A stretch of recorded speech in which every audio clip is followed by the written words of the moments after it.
চাকরিকালীন সময় বিগত ২০১২ সাল থেকে ১৪ সাল পর্যন্ত আমি সোশ্যাল মিডিয়াতে একটি বিশেষ গোষ্ঠী কর্তৃক অবিরত এবং ক্রমাগত অপপ্রচার এমনকি ব্যক্তিগত চরিত্র হননের অপচেষ্টার শিকার হয়েছে। সাম্প্রতিক পত্রিকান্তরে আমার এবং ৯ এবং ১০ সালে চাকরি করেছি।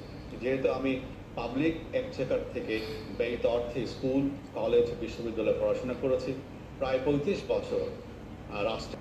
সত্য এই যে সেখানে যে পরিমাণ টাকার জমি কেনা হয়েছে তার থেকে বেশি আমার পরিবারের ব্যাংক এবং অন্যান্য সূত্র থেকে ঋণ, লোন বা দেনা রয়েছে।